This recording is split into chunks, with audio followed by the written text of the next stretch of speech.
What is up, 12s? Man, what we just witnessed is going to forever change how the league looks at our squad. And I am not just talking about a lucky win.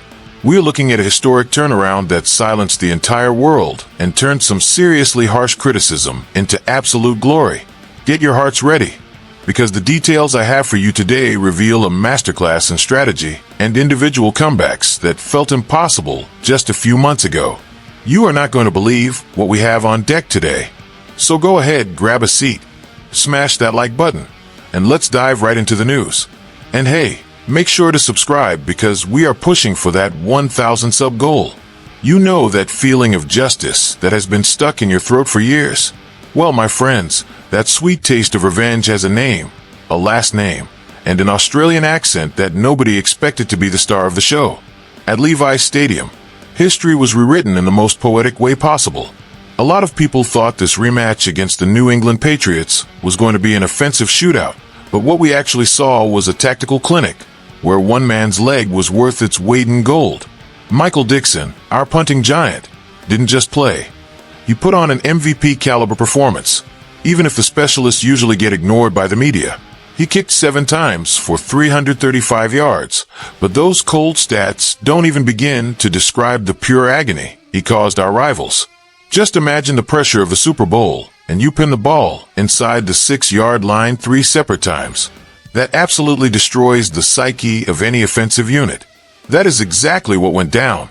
Dixon trapped the Patriots on the 3-yard line, and then again on the 4, forcing Drake, made to stare down a 100-yard field like it was a mountain that couldn't be climbed.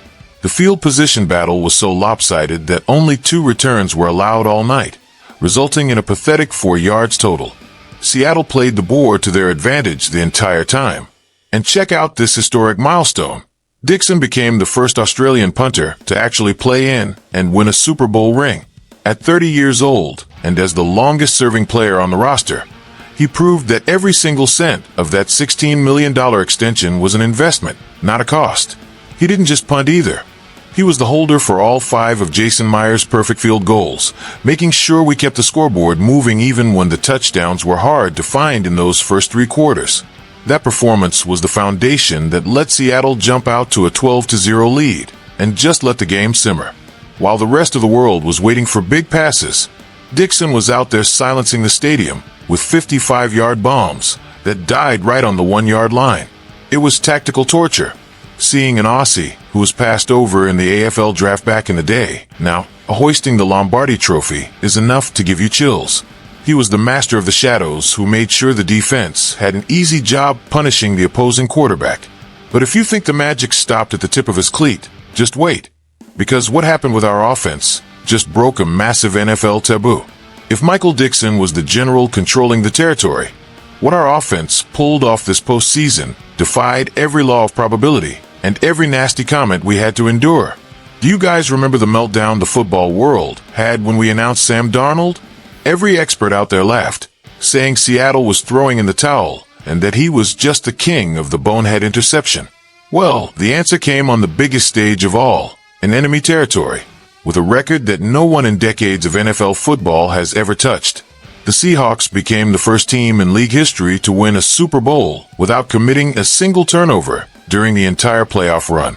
You heard that right. 0 picks, 0 lost fumbles, and absolute ball security in every clutch moment. For a quarterback like Darnold, whose career has been a roller coaster of high peaks and low valleys, with bad decisions under pressure, this win is the ultimate redemption arc. He didn't just survive Mike Macdonald's system, he thrived in it. Those ghosts that followed him from New York to Carolina have been officially exorcised.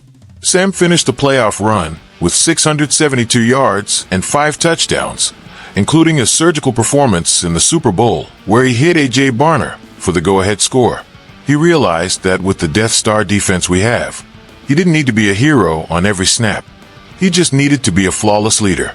The 29-13 victory was a strategic beatdown where the offense acted as the perfect wingman to a defense that racked up 7 sacks and looked like an anaconda squeezing the life out of the Patriots. To make it even sweeter for us fans, we won it all right inside the 49ers' house. We raised the Lombardi trophy on our biggest NFC West rivals' turf, showing everyone who really runs this division. while our rivals were watching from their couches. We turned Levi's Stadium into our own backyard. Seeing the look on their faces, while Kenneth Walker trampled their defensive line for 161 total yards, was priceless. Walker was the engine that kept the clock moving and the Patriots in a panic, earning that MVP trophy with zero doubt. But deep down, we all know this title was built on a foundation of pure disrespect turned into fuel. But hold on, because what the players let slip right after the final whistle about what was happening behind the scenes is going to blow your mind. The energy in that locker room after the win was something Seattle will never forget.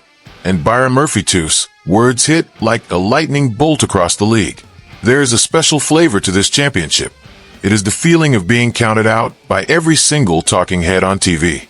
Murphy didn't hold back when he talked about the mindset they carried, channeling that "they wrote me off. I ain't right back" energy from Geno Smith, but taking it to a world champion level.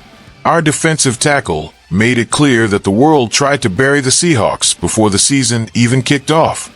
They said our defense wasn't elite, and that Sam Darnold was a massive front office blunder. Well, the response was a suffocating defense that wouldn't let Drake May breathe, finishing with 6 sacks and 3 forced turnovers that turned the Patriots' offense into dust. What makes it even more dramatic is looking back at where we started. Trading Geno Smith to the Raiders for a third-rounder was seen by many as the end of our competitive window. While Geno and Pete Carroll were struggling in Vegas with a miserable 3-14 season, Seattle was busy breaking the franchise win record and climbing to the top of the NFL mountain. Jackson Smith-Njigba, who played like a 10-year vet, summed it up perfectly. We knew the talent was there, but the fire came from the lack of belief. This defense, under the genius of Mike Macdonald, has become a unit that dictates the entire flow of the game, letting the offense play with total house money. They proved that in Seattle, the culture of hard work beats any social media narrative. The irony of it all is that we went through the toughest gauntlet in the league, beating the Rams and 49ers over and over to get here. Seeing the smiles on these young guys' faces, knowing they silenced every critic who laughed at us in August, is the biggest win a fan could ask for. They didn't just win a ring, they changed the entire perception of what it means to be a Seattle Seahawk in this new era. We don't need outside validation because, like Murphy said, the only ones who matter are the guys inside that building. And now, with the Lombardi Trophy headed back to the 206, who is going to be brave enough to doubt us again? This run was one for the ages 12s. From the golden leg of Dixon punishing the Pats to Darnold's insane turnover-free record, we proved that Seattle is the football capital of the world. Our defense crushed the doubts, and the offense showed a level of discipline we have never seen in postseason history. We are world champs in our rival's house, and you can't put a price on that. Now I want to hear from you. Is this the greatest redemption story in franchise history, or just the start of a brand new dynasty? Drop a comment below, hit that like button, and subscribe to the channel. Let's get to that 1,000 subscriber mark together.